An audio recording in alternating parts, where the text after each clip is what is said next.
welcome all to this channel. So, 12th standard physics chapter to current electricity இதோடைய ப்ராப்ளம்ஸஸ் பார்த்துருக்கோம் and அந்த problem example 2.5 and இது ஒரு முக்கியமான சம். இதோடைய டயக்ராம் கொடுக்காமனாலும் கேட்கறதுக்கான வாய்ப்புகள் இருக்குது. ஏன்னா நம்மளுக்கு டீட்டெயில்டாக நம்மளோட கொஷனே கொடுத்தாங்க. அந்த கொஷனை பார்த்துட்டு கான்செப்ட் பிஹைண்ட் திஸ் சம்ம பார்த்துட்டு நம்மளோட சம்ம சால்வ் பண்ண ஆரம்பிக்கலாம். லாகரிதமிக்கலாகவும் மேத்தமெட்டிக்கலாகவும் உங்களுடைய வேயை நீங்களே சூஸ் பண்ணிக்கோங்க.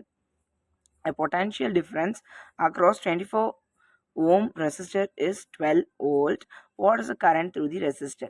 அந்த ரெசிஸ்டர் வழியாக போகிற கரண்ட்டு கேட்டிருக்காங்கன்னு புரிஞ்சிச்சு. இதில் பொட்டன்ஷியல் டிஃப்ரென்ஸ் என்ன, ரெசிஸ்டர் என்னன்னு நம்மளுக்கு ஒரு சின்ன கன்ஃபியூஷன் இருக்கும். இதை நீங்கள் யூனிட் வழியாகவும் பார்க்கலாம். கொஷினை கிளியராக வாசிச்சும் நம்மளால் கண்டுபிடிக்க முடியும். ஃபர்ஸ்ட் நம்ம யூனிட் வழியாக பார்த்தோம் அப்படின்னா பொட்டன்ஷியல் டிஃப்ரென்ஸ்னு சொல்லும்போது அது வோல்டேஜ் தான் நம்ம சொல்லுவோம். அப்போது 12 வோல்ட். அப்போ பொட்டன்ஷியல் டிஃப்ரென்ஸ் வந்து நம்மளுக்கு என்னது V அப்படிங்கிறது நம்மளுக்கு 12 வோல்ட். இங்கே ரெசிஸ்டர் அப்படிங்கிறதுக்கு ஓம் அப்படிங்கிறது இது. அப்போ 24 ஓம் அப்படிங்கிறது ரெசிஸ்டன்ஸ் அப்படின்ட்டு சொல்லலாம். இப்படியும் நம்ம கண்டுபிடிக்கலாம். இப்போ கொஷினை வச்சு வாசிக்கும் போது பொட்டன்ஷியல் டிஃபரன்ஸ் அக்ராஸ், எதுக்கு அக்ராஸ் 24 ஓம் ரெசிஸ்டருக்கு போகிற பொட்டன்ஷியல் டிஃப்ரென்ஸ் தான் நம்மளுக்கு 12 வோல்ட் அப்படின்ட்டு நம்மளுக்கு சுற்றி வளைச்சி சொல்லியிருக்காங்க. நீங்கள் கொஷினை வாசிச்சும் கண்டுபிடிக்கலாம், யூனிட்ஸ் வச்சும் இங்கே கண்டுபிடிக்கலாம். டயக்ராம் அவ்வளோ இம்பார்ட்டன்ஸ் இல்லை, அதே தான். இங்கே இது வோல்டேஜ் அண்ட் இது வந்து நம்மளுக்கு ரெசிஸ்டன்ஸ் ஆர் அப்படிங்கிறது.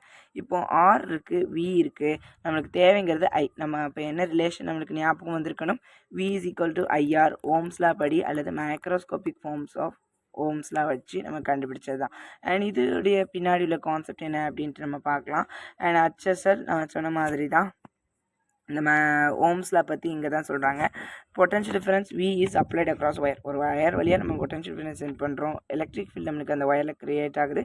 கரண்ட் அப்படிங்கிறது நம்மளுக்கு என்ன ஆகுது, அங்கே ஓட ஆரம்பிக்குது அப்படின்னு நம்மளுக்கு சொல்லியிருக்காங்க. அதே தான் இங்கே ரெசிஸ்டன்ஸ், கரண்ட், வோல்டேஜ் அப்படிங்கிற 3 விஷயம் நம்மளுக்கு முக்கியமான ஒரு விஷயம். மேக்ரோஸ்கோபிக் ஃபார்ம் ஆஃப் ஓம்ஸ்லா அப்படின்ட்டு கூட நம்ம சொல்லலாம்.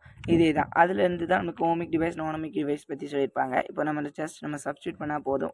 பொட்டன்ஷியல் டிஃப்ரென்ஸ் அப்படிங்கிறது நம்மளுக்கு என்ன கொடுத்துருக்காங்கன்னு பார்த்தீங்கன்னா 12 வோல்ட் கொடுத்துருக்காங்க. அதுக்கடுத்து கரண்ட் அப்படிங்கிறத நம்மளுக்கு கேட்டிருக்காங்க. ரெசிஸ்டன்ஸ் அப்படிங்கிறது நம்மளுக்கு என்ன சொல்லியிருக்காங்க, 24 ஓம் அப்படின்னு சொல்லியிருக்காங்க. இங்கே மல்டிப்ளேயில் இருக்கிற ஆர் அப்படிங்கிறது நம்மளுக்கு கீழே வரும்போது டிவைடில் வரும். ஐ அப்படிங்கிறது மல்டிப்ளேயில் இருக்குது, ஐ தான் நம்மளுக்கு தேவை. அப்போ I is equal to V by R. V by Rன்னு சொல்லும்போது ஜஸ்ட் இப்போ சப்ஸ்டியூட் பண்ணலாம். Vங்கிறது 12 டிவைடட் பை ஆர் அப்படிங்கிறது ரெசிஸ்டன்ஸ் 24. 112 is 12, 2 12s are 24. அப்போ வந்து 1/2 இருக்கும். இந்த 1/2 நீங்கள் ஜஸ்ட் கேன்சல் பண்ணோம் அப்படின்னா நமக்கு 0.5ன்னு வந்திருக்கும். அப்போ 0.5 அப்படிங்கிறது ஆன்சர். கரண்ட்டோட யூனிட் ஆம்பியர். யூனிட் ரொம்ப மஸ்ட், அதனால் நம்மளுடைய ஆன்சர் நம்ம கண்டுபிடிச்சிட்டோம். இப்போ லாகாரிதமிக்கில் வாங்க சால்வ் பண்ணலாம். அதே மாதிரி தான் ஃபார்முலாலையும் எந்த சேஞ்சஸும் இல்லை, சப்ஸ்டியூஷனும் சேஞ்சஸ் இல்லை, கேல்குலேஷனில் மட்டும் தான் நம்மளுக்கு இங்கே சேஞ்சஸ். அதாவது 12க்கு லாக் இருக்கணும், 24க்கு லாக் இருக்கணும். அந்த 2 லாக் நம்ம மைனஸ் பண்ணிவிட்டு அதுக்கு வர்ற வேல்யூவை நம்ம ஆன்டி லாகில் பார்த்தோம் அப்படின்னா அதுக்கு வர்றது தான் நம்மளுடைய ஆன்சர். இப்போ லாக் ஆஃப் 12 பாருங்கள், இது வந்து 2 டிஜிட் இருக்கனால n-1 படி 1 பாயிண்ட் வரும். இதுவும் நம்மளுக்கு என்ன வரும்னா 1 பாயிண்ட் வரும். 12ல் நம்ம என்ன பார்க்கணும், லாக் புக்கில் 0 பார்க்கணும். 12ல் 0வா, அப்போ 12 பாருங்கள், அந்த 12ல் நம்மளுக்கு 0 என்னன்னு பாருங்கள். 12ல் நம்மளுக்கு 0 பார்த்தோம் அப்படின்னா 0792 0792. 24ல் நம்ம 0 பார்க்கணும். 24ல் 0 பார்த்தோம் அப்படின்னா 3802 3802. இப்போ இதை ஜஸ்ட் நம்ம மைனஸ் பண்ணணும். 09 அப்படி வந்திருக்கும். அண்ட் இங்கே வந்து நீங்கள் 0 போடுவீங்களா, அப்போ இங்கே நம்மளுக்கு வந்திருக்கும் 10. இங்கே நம்ம பாரோ வாங்கும்போது இது 17 ஆயிருக்கும். அப்போ 17 அப்படின்னா இங்கே 9 ஆயிருக்கும். அண்ட் 9ல் 3 போயிடுச்சு அப்படின்னா 9876. அதுக்கடுத்து இது -1 அப்படின்ட்டு இருக்கும். இப்போ இது வந்து நம்மளுக்கு முன்னாடி தள்ளி வைக்கிற மாதிரி நம்மளுக்கு பாயிண்ட் இருக்கும்.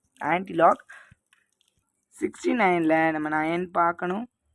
அதாவது ஆன்டிலாகில் நம்ம மைனஸ் பண்ணிட்டோம்ல, அப்போது 69 பாருங்கள். 69ல் நம்ம என்ன பார்க்கணும், 9 பார்க்கணும். 69ல் 9.